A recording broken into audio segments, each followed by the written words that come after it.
At narito na naman ang mainit na balita mula sa mundo ng politika matapos ang desisyon ng Korte Suprema na nagtakda ng pagbawi sa mga nakaw na yaman ng mga asawang Marcos. Sa ulat na ito makikita natin ang reaksyon ng mga mambabatas at mga leader ng bansa pati na rin ang posisyon ni Vice President Sara Duterte sa isyong ito.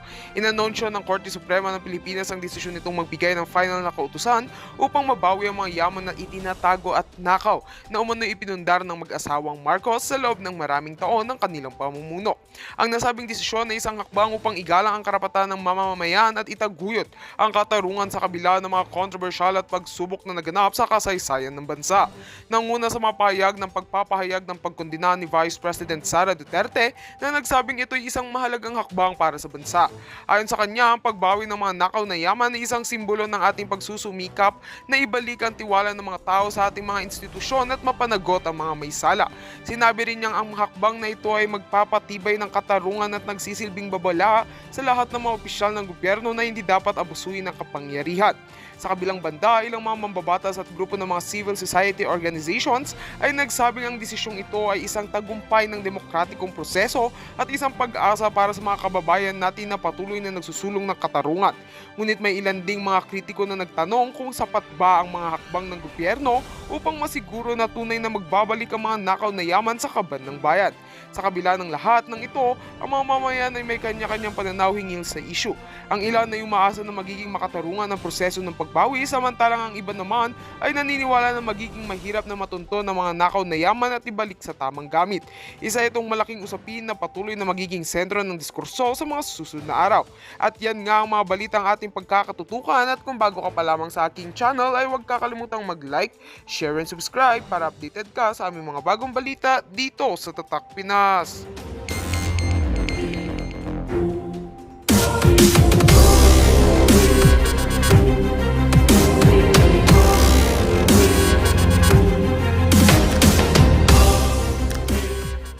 Hihinga niya ng tulong etong si VP Sara Duterte or matatalo sila.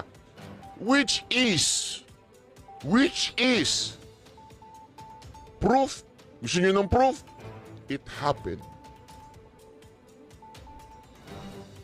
It happened 2016. Olat siya kay Robredo. Hindi ko inaangat dito si Robredo, ha. Ulitin ko, hindi ko inaangat si Robredo. We're just being realistic and fact-based. Kung hindi sumama si VP Sara Duterte, hindi mananalo si Marcos. Bakit tuka nyo? Naglaban nga sila ni Leni Robredo. Tandaan ninyo, hindi pa kilala si Leni Robredo noon. Out of somewhere, talagang sumulpot laang si Leni Robredo, and yet nanalo siya.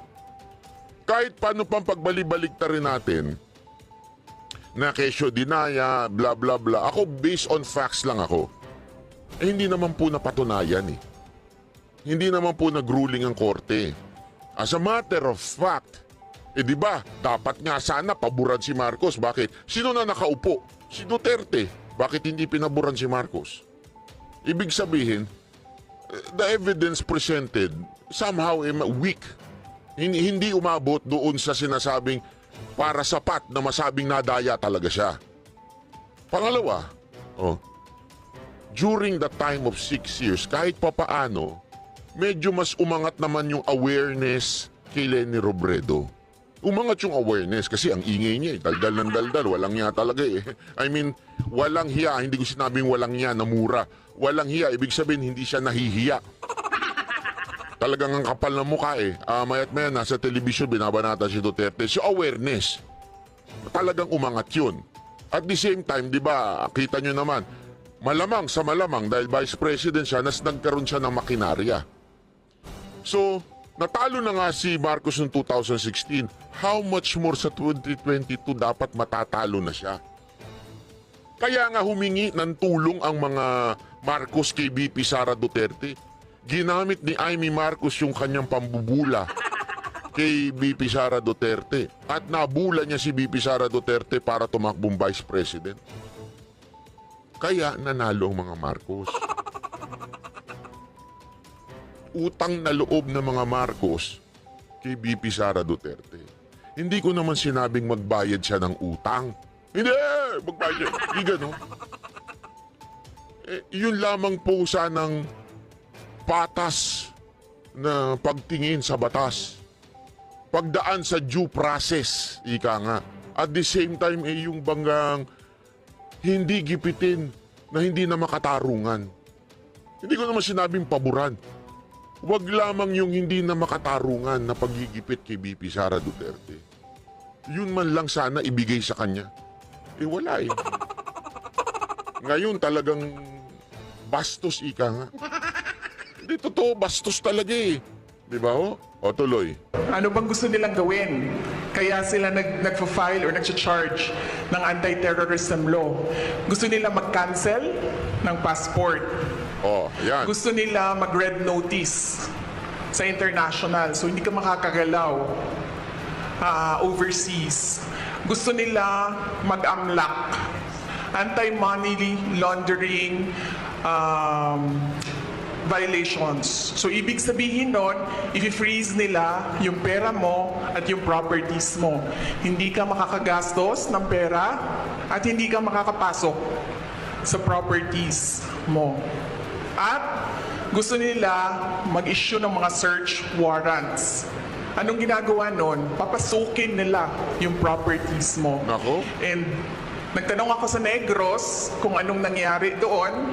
Kasi nga, tinitingnan ko yung ginagawa nila and they're doing the Arnie Teves playbook.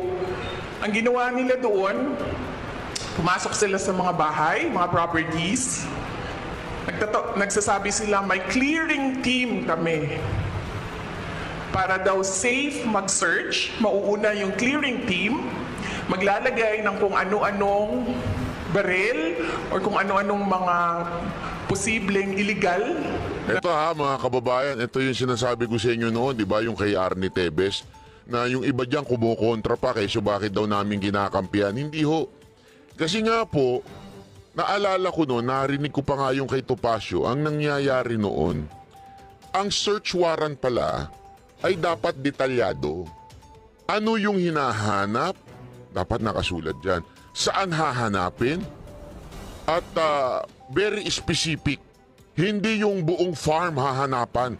Ang ginawa daw noon, buong farm ang hinanapan na wala naman doon sa search warrant. Tapos bigla may mahuhukay. Alam nyo po ba hindi po ito lahat may mga matitino pa pong pulis pero ang ginagawa ng ilang pulis daw, granada lang. Kasi pag yung granada, explosive na po yan, hindi yan po yung baril. Mas madaling ibulsaw ang granada. At mas madaling, alam mo yun, iiwan kahit sa ilalim ng bato o sa gilid-gilid ng puno, sa damuhan. Ganun ang ginagawa. Tapos pag nakita yun, naku po, yari ka. Hindi yan bailable. Ganun daw po katindi ang mga galawan ng ilang mga, alam mo na, mga tiwaling pulis. Tila, ito din daw ang ginagawa kay BP Sara Duterte. Yung planong gawin kay BP Sara.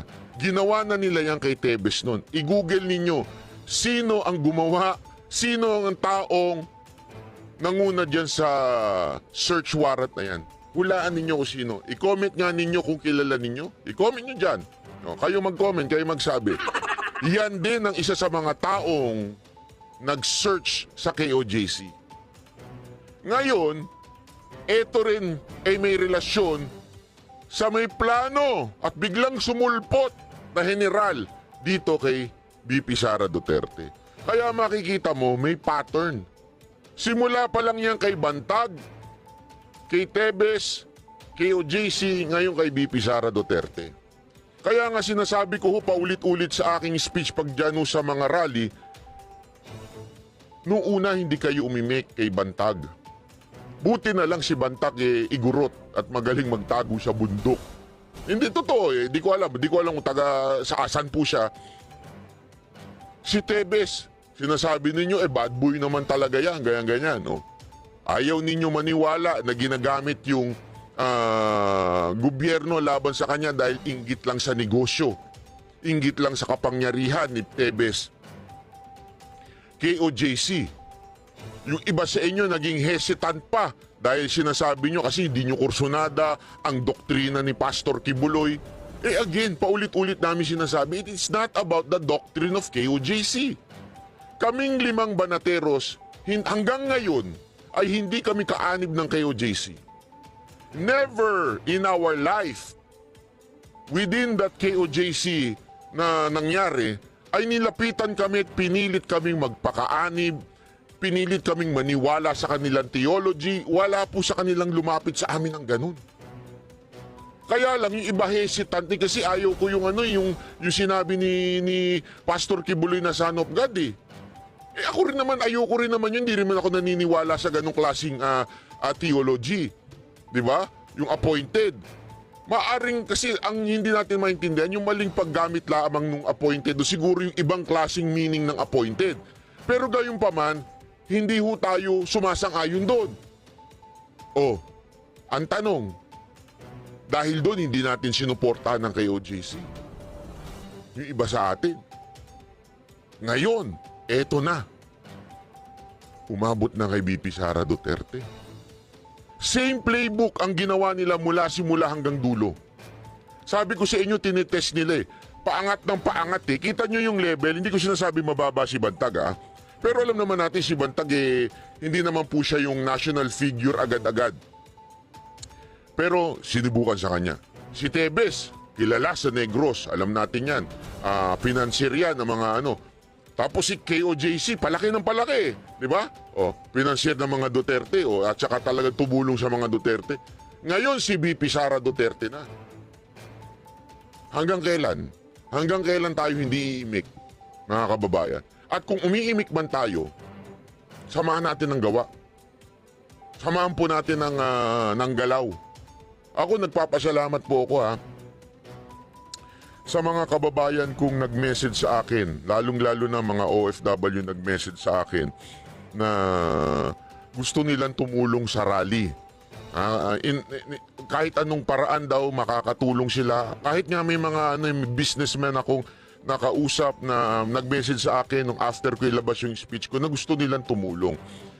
Alam nyo, ako, kung ano man ang gusto nyo itulong sa kanila, itutulong natin yan sa kanila. Sa kanila huya, hindi ho dediretso sa akin yan, tutulong natin ho sa kanila yan. Pero alam nyo mga kababayan, ang sana ang paulit-ulit ko sinasabi, dun sa mga Pilipinong nabudol. Diba? Paulit-ulit ko itong sinasabi, tuwan-tuwa kayo nung binabatikos nyo kaming mga hindi naniwala sa Unit AE. Galit na galit kayo minumura nyo pa kami, in-unfriend nyo pa nga kami. Sino dito mga in-unfriend? Nawala ng mga kaibigan noong 2022 dahil yung mga kaibigan yung OFW, yung mga kasamaan yung OFW, ay galit na galit sa inyo dahil naniwala kayo sa Banateros. Gago! Hindi, marami niyan, yung mga Banat Boy. Nung pinupost kita, sinishare kita, nagalit yung kaibigan kong chismosa. Nagalit yung kapitbahay kong chismosa. Lalo na dyan sa Japan. Gago! Pangalanan ko naman Madam Virginia. Madam Virginia? Ang dami nagalit dyan kay Madam Virginia.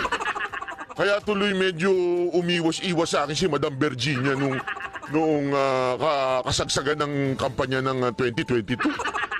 Kasi nga dami nagagalit. Bakit ka nyo kay Banat Bay? Siguro. Ganon sila. Ganon eh.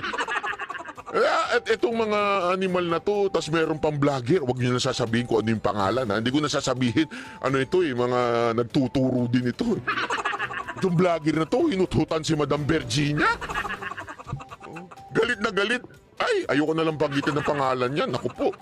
Hinututan ho talaga. As in, pumunta pa ng Japan, hinututan. Kasi nisiraan ako, galit na huwag yung nga maniwala dyan kay Banat Bay. Iskomunista.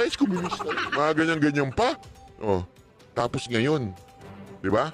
Biglang kamot ulo kayo. Nabudol ako, Banat Bay. Yung mga taga-London ko mga kaibigan. Di ba? Dati dadaldal nyo. Galit na galit kayo. Ngayon, panay ang like nyo. Kamot ulo kayo ngayon. Again, walang problema dyan. Lahat tayo nagkakamali. I understand, lahat tayo nabubudol. Kahit ako, nabudol ako ng mga ex ko. Gago! Hindi. Kasi ang ex ko nung high school tsaka nung college, yun lang yun. Wala na iba. Oh, anyway, nabudol din ako di ba? Okay na yun. Ang importante, bumawi ka. Hindi yung panay like ka na lang dyan, panay share ka na lang. Bumawi ka, gumawa ka ng hakbang. Ikaw ang mag-extra effort this time. Kung ano yung ginawa mong pang-aaway sa aming mga hindi naniwala sa Unitae, pwede ba bawiin mo yon sa pamamagitan ng hindi mag-away ha? Mag-participate po kayo. Gusto ko lang sabihin yan. Pasok. Ng mga bagay, kasama na droga, ganon. Pagkatapos, papasok ang search team. Yon. Pagpasok sa search team, syempre, nandoon na yung mga hinahanap kuno nila. So yan ang sinusunod nila. It's not without precedent ang pag-file nila ng anti-terrorism law. Yung mga sinabi ko ngayon, yun yung gusto nilang gawin. Kaya pinipilit nila na merong violation sa batas. Mag-cancel ng passport, mag-red notice, mag-amlak, mag-issue ng kaliwat kanang search warrant. So ibig sabihin, babalik pa rin tayo dun that this is clearly oppression and harassment. Yon. Tama. For remarks that pinipilit nila to take it out of its logical context. Abogado ako. Yo. Alam ko kung anong illegal at illegal. Alam ko kung anong actionable at hindi actionable. Hindi actionable ang maghabilin ka. Alam mo, yan ang problema sa bayan natin Isang abogado, isang magaling na abogado, alam niya batas. Tapos ang magkokomento sa kanya yung mga congressman na hindi mo alam kung saan kumuha ng edukasyon. Country, anong country? Committee. Regards. Hindi mo alam kung saan kumuha ng edukasyon. Kung paano naging congressman, yun pa ang pupuna sa kanya. Hindi actionable yun. Walang active threat kung hindi ako mamatay. Walang mali doon. Walang illegal doon. Sinabi nila kahapon kung sino bang nandoon sa inyo sa interview, press briefing namin. Sabi nila, pinalaki at pinalakas yung security ng First Family, ng President dahil may threat. So ako, napaisip ako, nilalakasan niyo yung security niya? Ibig sabihin ba nun, papatayin na ako? Malamang! Why for? Alam mo, eto kasi tama nga naman yun Bakit mo lalaksan yung security? Sabi naman ni BP Sara Duterte, kung patayin siya. Tsaka lang siya gagawa ng hakbang. Patay na nga siya. Mantakin mo eto. Bigyan ko lang kayo ng alimbawa Patay na si BP Sara Duterte. Binili niya kay John Wick. Binili niya. Bayad na yung John Wick Bakit niya pa gagawin? Common sense putang. Ang tanga-tanga talaga ninyo. Ikaw yung pinagbilinan. Inilathala at talagang iniladlad ni BP Sara Duterte sa buong mundo, hindi lang sa Pilipinas. Sa buong mundo, sinabi niyang papatayin kayo. Pagka napatay ako, papatayin ko kayo. Mantakin mo, sinabi niya yun. So, sa tingin mo kung ikaw yung napagbilinan, gagawin mo pa ba yun? Bakit? Hindi mo na gagawin yun. Una, natanggap mo na pera. Kung sakaling binayaran ka. Pangalawa, in-announce na ni BP na pag namatay siya, papatayin mo yung ano. Siyempre, yung seguridad ng mga binanggit niya. Yung si Marcos Araneta Trumales, sigurado. Hindi lang doble, baka triple, baka 50 times, 50 times. Tama, mali. At pangatlo, mga kababayan, dahil sa tindi ng ganun, kumita na siya. Bakit mo pa gagawin yun. Hindi ka na mababa, ibig sabihin, hindi ka na masisingil ni VP Sara Duterte, patay na siya. Tatakbuhan mo na yun. I-scamin mo na si VP. Tama, mali. Hindi, kung may utak lang kayo ha, common sense, kung may utak, mantakin mo, sinabi mo na sa buong mundo. Ikaw ako yung binilinan. Madam naman, ba't mo sinabi? Di patay ako nito. Kaya nga wala kayong utak eh. Itong mga nag-i-interpret nito, wala kayong utak. Yung utak nyo naubos na ng pulbos. Bobo nyo eh. Sa totoo lang ang bobo nyo. Will you double the security? Diba? Itong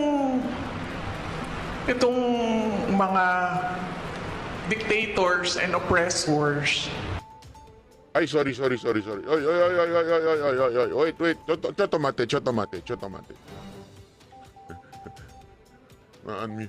Talay. Basta lang sila tira. Pero hindi nila iniisip na lahat ng sinasabi nila, it doesn't make sense. Especially kapag nagsisinungaling ka, mahuhuli ka sa pagsisinungaling mo. Kaya nung nakita ko yung NBI, subpoena, nagpatanong kagad ako sa Negros kasi it's not the first time na ginawa nila yon sa isang Pilipino. Sabi ko, anong nangyari sa Negros? Sinabi sa akin kung ano nangyari sa Negros. And sabi ko sa mga lawyers ko, yan ang gusto nilang gawin. I'm sorry, yung sa PNP po, kasi direct assault, ikaw yung group commander mo, yung security mo kaya nga raw i-relieve ng AFP para to face the investigation. Yes, oo. Initially, we are filing charges against them as well. For disobedience, for kidnapping, for robbery. Okay, next question po. Ms. Queenie Casimiro, ABS-CBN News. Ayan ang sanang gawin talaga ni VP Sara Duterte. Kasuhan niya rin. Sana. Kasi ako naniniwala pa rin ako eh. Naniniwala pa rin po ako sa hustisya, ika nga. Masasabi natin, syempre may a little bit of bias ang ilang hustisya sa Pilipinas. Pero gayunpaman, naniniwala pa rin po ako na meron pa rin kahit papaano, sabi nga ng abogado ko, meron talaga ng mga nababayaran dyan. Pero meron talagang mga matitino pa rin po. Katulad nga po nung nangyari sa aking isa sa kaso, dahil hindi ko na lang babanggitin kung anong kaso. Anyway, marami naman akong kaso. Yung judge, medyo nakitaan namin ng relasyon. Hindi relasyon in a family or basta. Ibig sabihin, meron siyang kinaugnayan doon sa nagdemanda sa akin. Kaya tila ang bilis nung galawan. At nung amin pong ni-raise ito, siya po ay nang-inhibit na po. Ibig sabihin, parang palipat niya na. Ibig sabihin, pumayag na siyang hindi siya ang irarapol na uli yung aking pong kaso. Ano po ibig sabihin nito? Although hindi niya inamin na siya po ay bias, wala po siyang inaamin ganun. Gayunpaman, dahil sa may nakita kaming a little bit of a link with the person who na nagkaso sa akin, sabi niya, sige, i-inhibit na ako dyan. Kaya sabi ko nga sa inyo, kahit pa paano, may nakikita pa rin po akong hustisya in a way sa ating mga courts. At sana, kaya nga sabi ko nga dito, sana idemanda talaga ni VP Sara Duterte. Kasi katulad ng ginawa ng KOJC, dinimanda rin. Baka hindi nyo po kasi alam, hindi lang maingay ang KOJC, hindi lang nila sinasabi para hindi makapaghanda itong mga animal na to. Yung mga dumusob noon sa KOJC ay dinimanda rin. Diba? Sana gawin din ito kasi darating ang panahon. Pagkatapos ng mga administrasyon, malamang yung mga natatakot na judge, baka